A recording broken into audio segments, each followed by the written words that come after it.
You were never meant to hear this. Not the creak of the coffin lid. Not the whispered count of a boy's trembling voice in the back of a funeral parlor. And certainly not the arithmetic that turned a mining town's greed into something far darker. Yet here you are, standing at the edge of a secret that clawed its way out of the dirt in 1851. And once you step inside, there is no walking back into innocence. Jeremiah Holbrook was 12 years old the day he realized the dead were being stolen. He didn't have the language for it then, only a child's stubborn precision, a mind that tallied what others ignored. In Fletcher's funeral parlor, bodies arrived one by one, swollen from heat, broken from mine shafts, shot dead over claims. Jeremiah counted them all. It was his ritual. He wrote their names, their wounds, their final possessions. He traced their stories in a private ledger, as if numbers could contain the stench of loss. But by May, the math betrayed him. 43 bodies had passed through his hands, yet the town recorded only 27 deaths. 16 men erased as though they had never lived, their gold claims vanishing into the hands of strangers within days. Jeremiah's pencil shook when he wrote it down. He thought maybe he was mistaken. Maybe he had copied a name twice.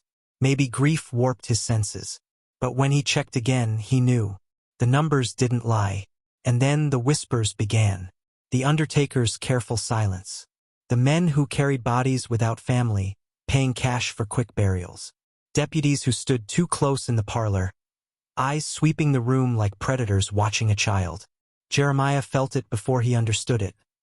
This was not chance, not sickness, not the cruelty of gold fever. This was a machine built on bodies. You can almost hear him, can't you? The scrape of his pencil in the candlelight. The boy counting, whispering under his breath, 41, 42, 43. A child reciting a litany of the damned. He thought if he counted long enough, he could anchor the truth. But the truth he uncovered did not want to be counted. It wanted to be buried. And so, I ask you, do you dare continue? Because Jeremiah's secret was never meant for daylight. Sutter's Creek did not look cursed at first glance. To the hungry, it was opportunity. Clapboard buildings leaning against the Sierra Nevada foothills, lantern lights spilling from saloons, the clang of picks echoing through gulches. 800 souls clinging to the dream that the next strike of earth might make them rich. But Jeremiah began to see it differently. The streets were no longer filled with neighbors and miners. They were shadows orbiting an invisible center, as if the town itself were a trap tightening its jaws. Each evening, after sweeping the parlor floors and washing blood from the boards, he returned to his ledger. He traced numbers like others said prayers, believing if he documented every detail, he might hold back the tide of wrongness seeping through the cracks. But the more he wrote, the more the numbers glared back at him. 16 missing men. 16 claims reassigned. 16 silences no one else spoke of. The town, so eager to gossip about a drunken fight or a lucky strike, fell mute when certain names vanished. That silence was what unnerved him most. Magnus Carlsson. Chinwei. Roberto Vázquez. Jeremiah remembered their faces, their laughter, their promises of a better tomorrow. He remembered their kindness to a boy who didn't belong.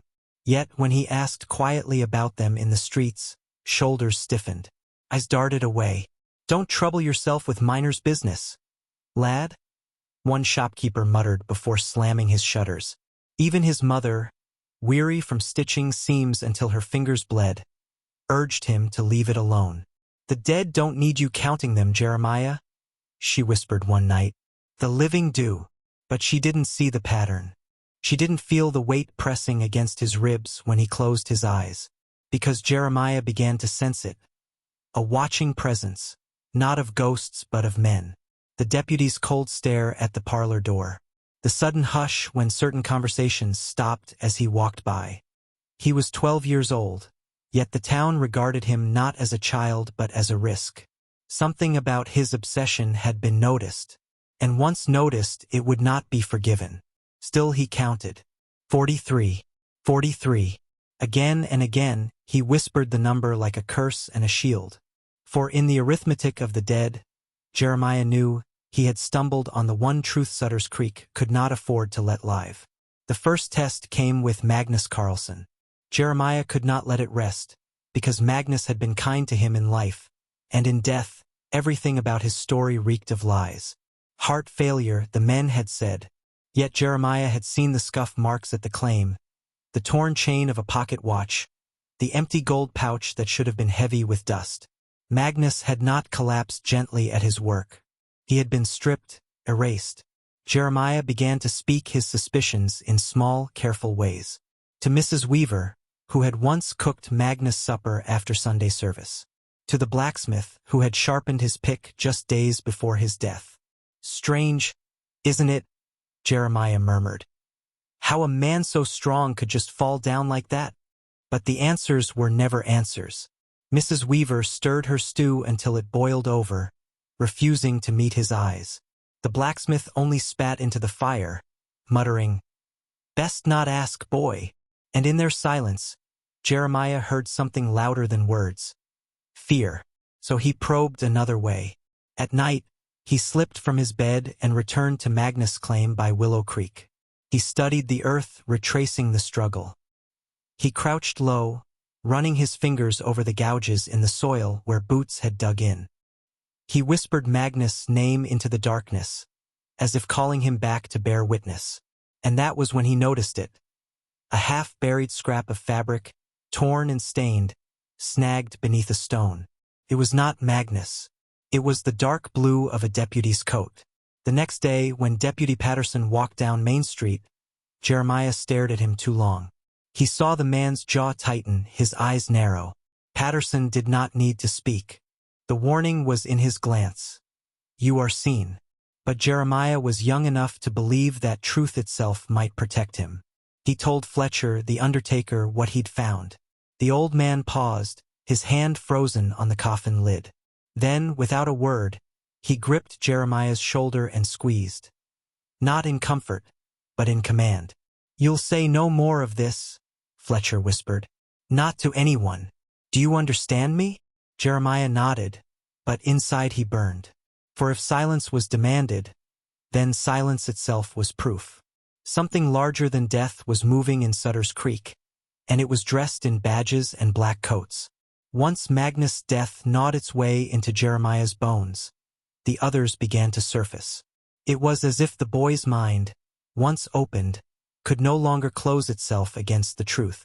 He looked back over his ledger, the neat, childish handwriting, the columns of names, ages, causes of death. But in the margins, his private notes told a different story. Pouch missing, a ring never delivered, clothes stripped, too many unknown illnesses for men in their prime.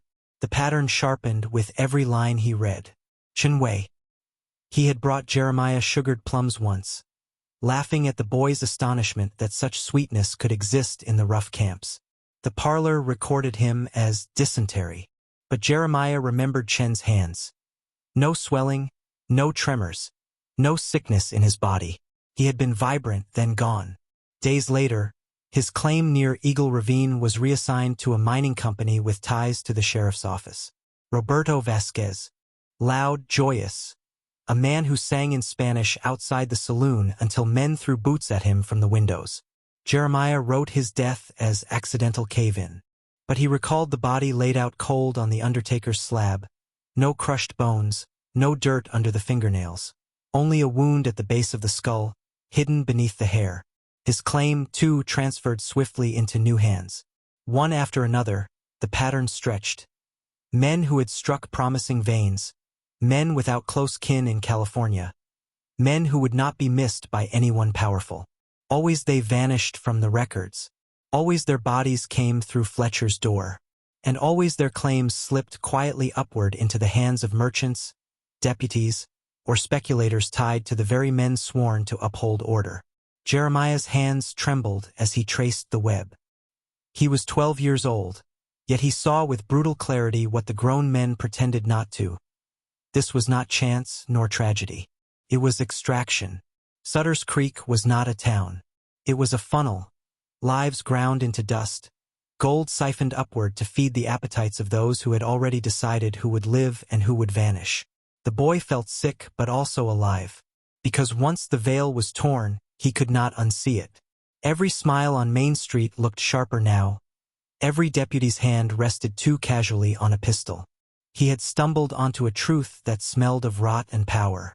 And he knew this pattern could only end one of two ways: with silence, or with him buried alongside the men he counted.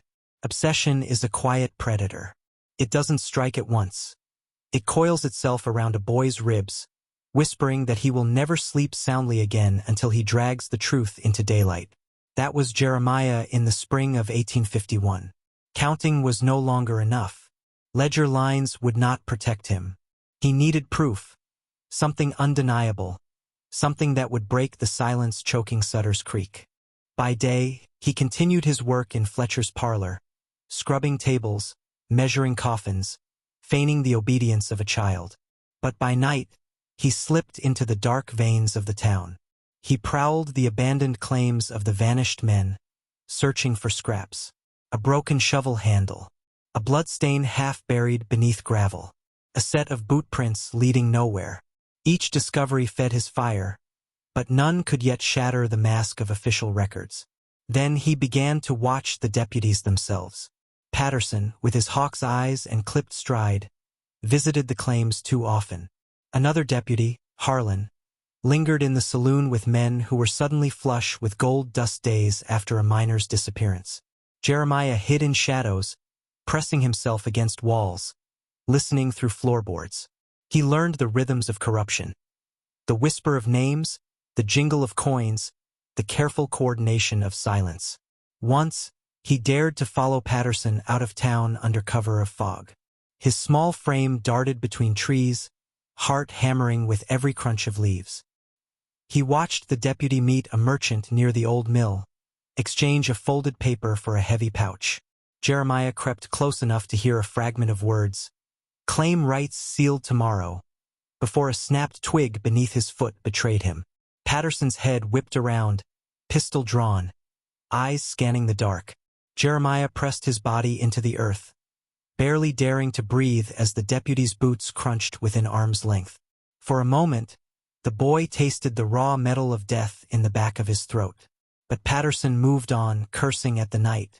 When Jeremiah finally stumbled home, mud streaked his face and his hands shook, but his mind blazed with a single truth. The machine was real, and it was run not by faceless shadows but by the very men entrusted with law. They were not keeping order. They were harvesting lives. And Jeremiah, with his childish ledger and restless eyes, had become the only witness.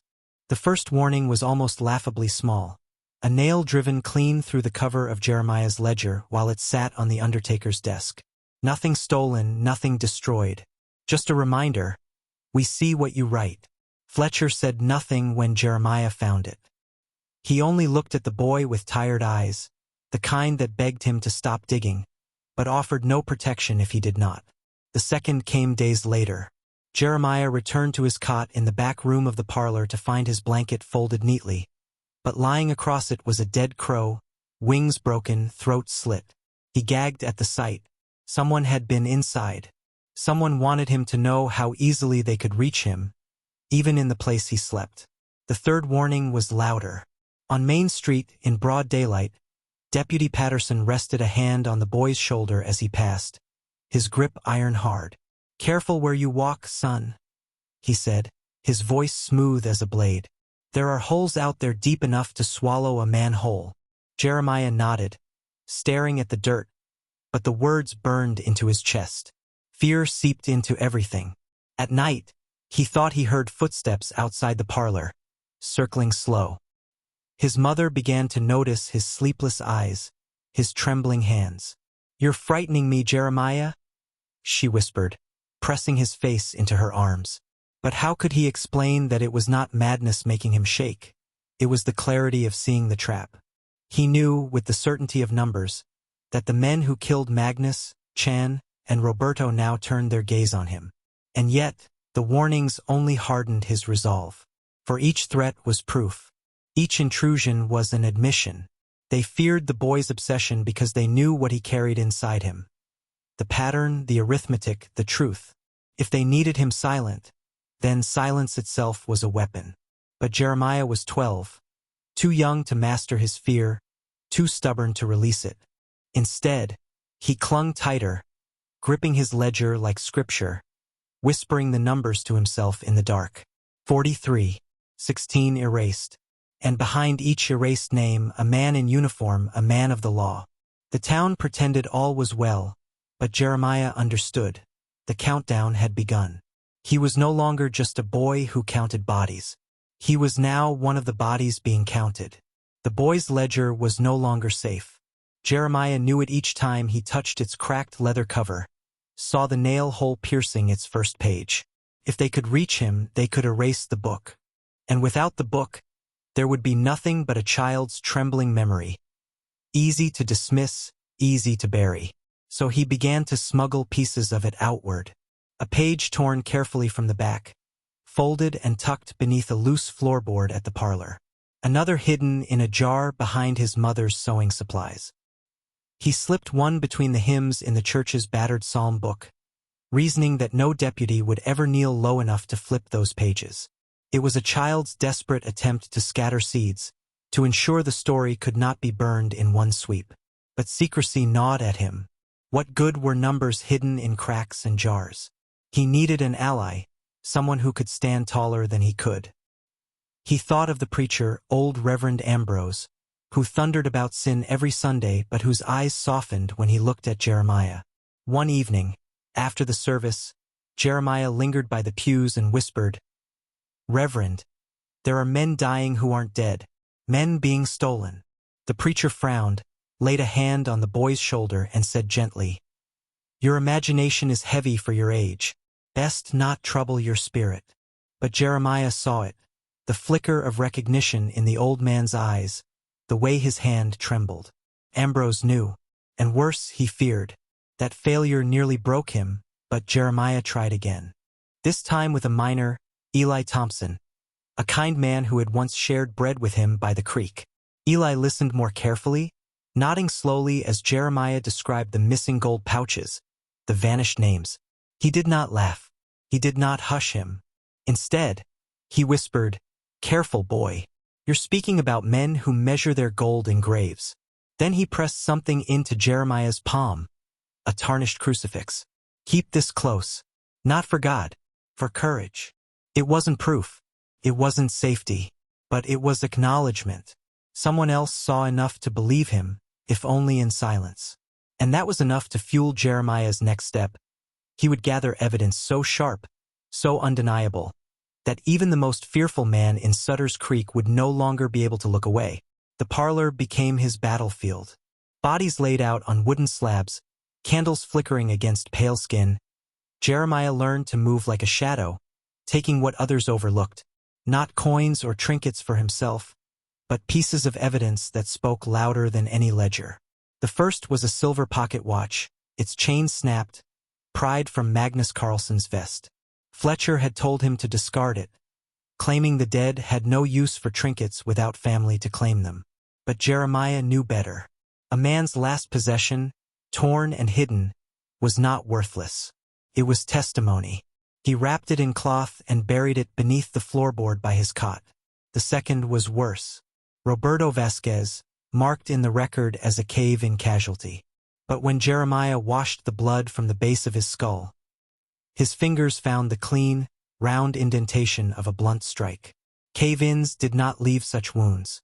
Jeremiah slipped a small, blood-stained stone from the body's hair, concealing it in his apron until he could hide it among the firewood stack behind the parlor. And then Chun-Wei, officially dysentery. Yet Jeremiah noticed his fingernails, split and cracked as if clawing at something, and a faint bruise across his throat that spoke of pressure, not sickness. No one asked him to keep the man's personal effects. No one noticed when Jeremiah slid Chen's pouch of gold dust into his pocket before the deputies came to collect the body. It was light, far lighter than a man's life should be worth, but it was proof the pouch existed at all, contrary to the record. Each theft was a blade against his fear, but each also tightened the noose. Deputies began lingering longer in the parlor, their boots heavy on the floorboards, their eyes too careful on the boy's hands. Fletcher watched him too, though with a sorrowful weight, as if he knew the boy had already chosen his side in a war no child should fight. Jeremiah told himself the items were holy relics, pieces of the murdered that could not be erased by official silence. And though his heart pounded with every theft, though sweat ran cold down his back whenever a deputy's gaze lingered too long, he pressed forward.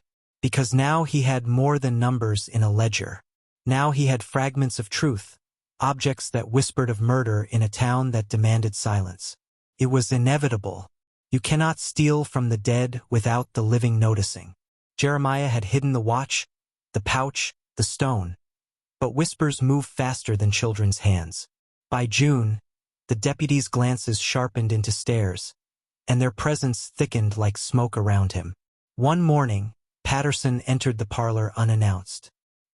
He stood over Jeremiah as the boy scrubbed the preparation table, silent at first, his boots leaving damp prints on the floorboards. Then he leaned close, his voice a low growl. "Funny thing, son. Folks say you've got a memory sharper than a ledger. Maybe too sharp. Maybe sharp enough to cut your own throat." His hand lingered on the table, fingers tapping once, twice. A rhythm like a clock ticking down. That night, Jeremiah discovered the firewood stack overturned, logs scattered, the blood-stained stone gone. Someone had searched. Someone knew. His chest clenched until he thought he would vomit, but still he clutched the watch under his shirt as if it were the only heartbeat left in him. The pressure built further. 2 deputies cornered him outside the general store, their smiles wide, their words dripping sugar. "Little Jeremiah," one cooed, "always scribbling, always watching. Tell us, boy, what's it like, knowing so much? Don't you get tired carrying all those secrets?" Their laughter followed him down the street like wolves trotting behind a wounded calf. Even Fletcher, who once offered quiet pity, turned cold. He caught Jeremiah lingering too long over Chunwei's body and hissed, "You'll bring ruin on us both. They're watching. You think I don't see it? If you care for your mother, you'll burn those notes and forget." But forgetting was no longer possible. Jeremiah's fear was constant now, a drumbeat in his skull. He checked his hiding places nightly, whispering the names of the dead as though invoking saints to guard him. And yet the circle kept tightening.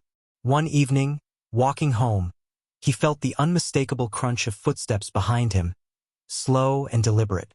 He turned, no one. But when he reached his door, a fresh mark was carved into the wood. Not words, just a tally, a single vertical slash, the beginning of a count. The message was clear: "We are counting you now." The tally carved into his door would not fade. Each time Jeremiah's eyes met that mark, he felt it burrow deeper into him. Not a threat, but a prophecy. He was being counted, and when the count ended, so would he. That night he sat on the parlor floor, the watch in one hand, the gold pouch in the other, the ledger balanced across his knees. His breath came shallow, his ribs tight with the weight of decision. If he died with these relics hidden, the truth would die with him. If he revealed them, maybe, just maybe, the silence could be cracked. He thought of Reverend Ambrose, too fearful to speak, and Eli Thompson, pressing that tarnished crucifix into his palm. Men who had glimpsed the truth but shrank from it. If grown men would not act, then he, a boy, would. The thought burned with equal parts fury and dread. So he devised a plan. Not to hand his evidence to one man, they could crush or silence any individual. He would scatter it in plain sight, where denial itself would look like guilt. He tore pages from the ledger and slipped them into hymnals, into the pockets of men's coats hung at the tavern, even between sacks of flour at the general store. The relics he placed more carefully. The watch beneath the pulpit, the gold pouch in a deputy's saddlebag, the blood-stained stone inside the offering box. Each item a shard of truth, lodged where discovery was inevitable. He knew it was reckless, perhaps suicidal. But to Jeremiah, it was the only way to ensure that when the men of Sutter's Creek gathered, they would stumble upon whispers of murder no matter where they turned. The town itself would be forced to ask questions. As he worked, sweat slicked his temples, his ears straining for footsteps, for the door's creak, for the hand on his shoulder that would end it all. But the silence held, thick and watchful, as though the very earth was pausing to see if a boy could unmake the spell of secrecy that bound it. By dawn his task was done. He returned home hollow-eyed, knowing discovery was no longer a question of if but when. And when it came, the hunters would not waste warnings or carve tallies. They would come for him with shovels ready. It began with the watch. A boy no older than Jeremiah found it wedged beneath the pulpit during morning prayers. Reverend Ambrose froze mid-sermon, his voice cracking as the congregation leaned forward, eyes narrowing on the tarnished chain dangling from the boy's hand.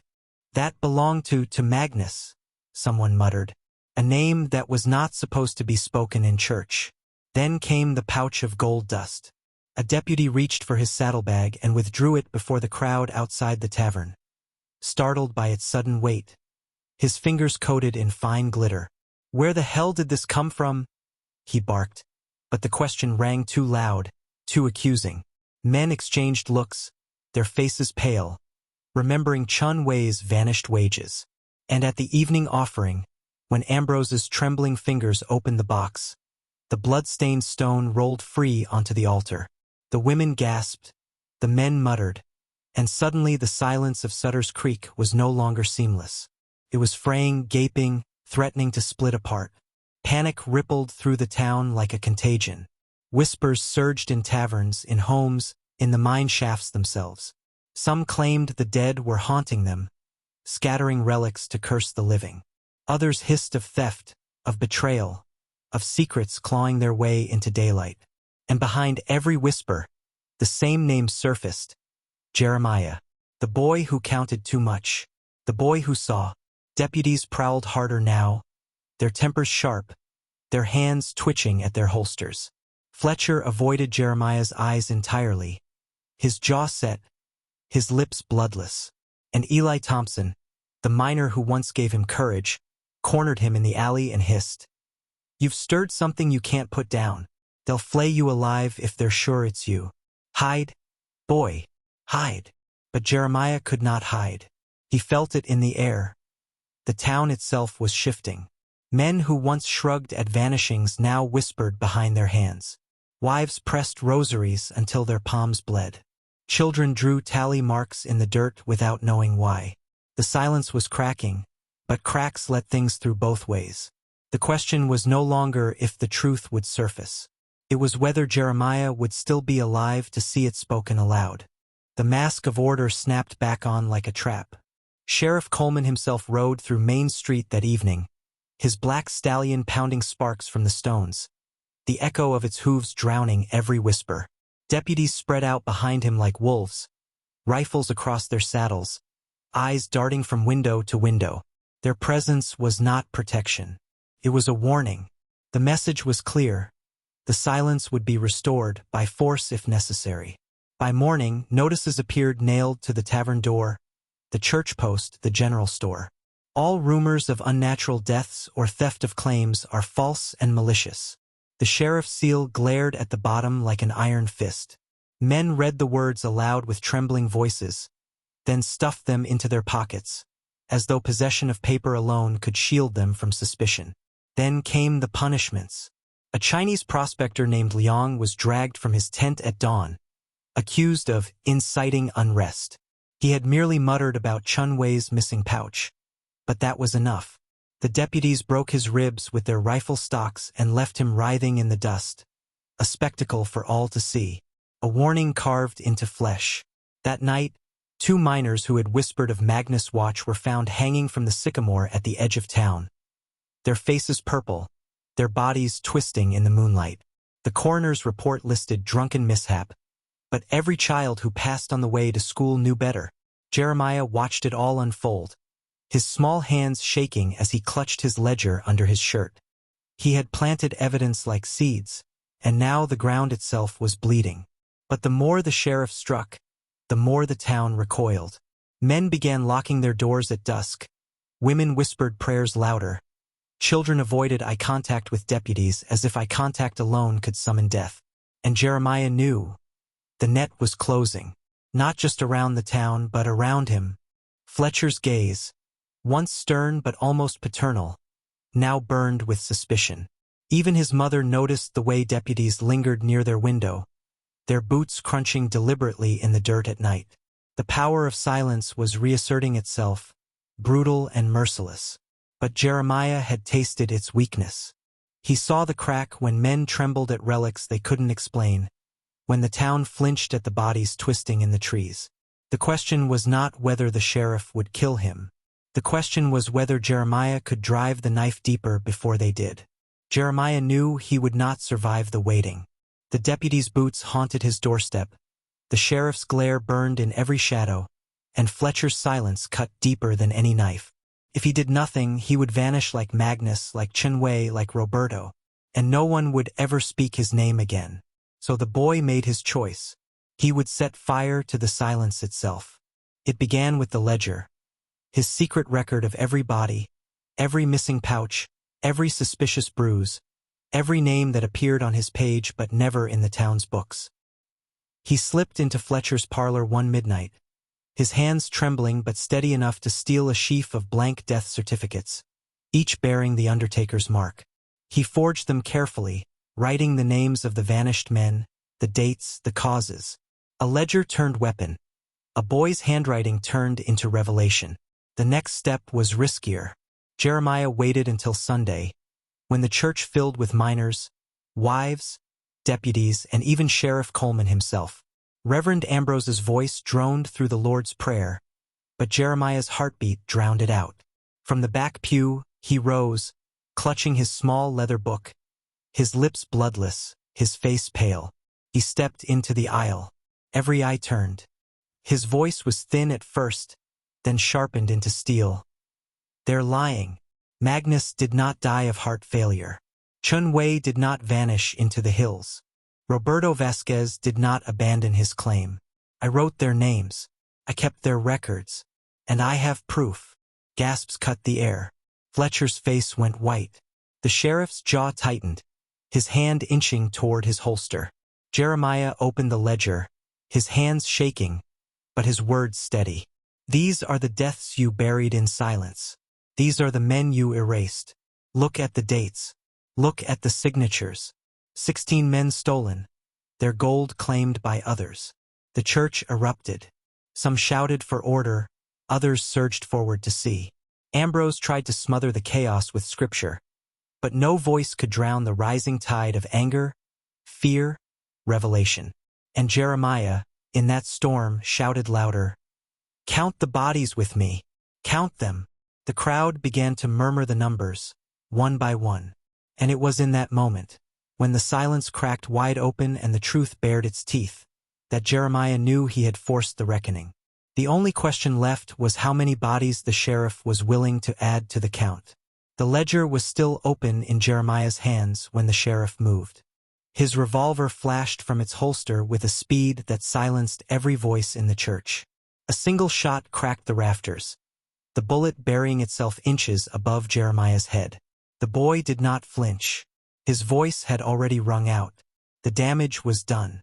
"Enough," Sheriff Coleman growled, his voice carrying the authority of death itself. "This child is a liar, poisoner of minds. Sit down, all of you, before I make an example." But the crowd had tasted something they hadn't in years: defiance. Men shifted uneasily, mothers pulled their children close. Whispers churned like smoke. The watch, the pouch, the deaths. The sheriff's eyes narrowed. He saw the infection spreading. With a sharp nod, he unleashed his deputies. They surged down the aisles, rifles raised like clubs. A miner who dared reach for the ledger was struck across the face, his blood splattering across the hymnals. A woman screamed. Ambrose tried to shout scripture, but the words drowned under the sickening crack of bone. Jeremiah clutched the book to his chest as two deputies lunged for him. He darted sideways, slipping between pews, his small frame moving quicker than grown men. A shot rang out. Splinters exploded beside his head. The ledger nearly slipped from his hands. And then chaos truly erupted. Some miners tried to shield Jeremiah. Others tried to flee, but the deputies lashed out at both alike. Blood soaked the church floor, pooling between the boots of men who had come to pray. The sheriff stood at the center, his revolver raised like a scepter, barking orders that no longer controlled the crowd. Jeremiah was cornered near the altar, the open book still clutched against his chest. His breath came ragged, his heart pounding like a war drum. A deputy leveled his rifle at the boy's head, and in that instant, something broke in the congregation. A roar rose up. The miners surged forward, fists, knives, even bare hands striking against the armed men. The pews toppled, the stained glass shattered, the holy space of silence collapsing into pure violence. And at the center of it all, Jeremiah stood, a child with blood on his face and a ledger in his hands, as the town of Sutter's Creek finally tore itself open. When the smoke cleared, the church was no longer a place of prayer but a tomb. Pews lay overturned, hymnals torn, glass glittered like shards of ice across the blood-soaked floor.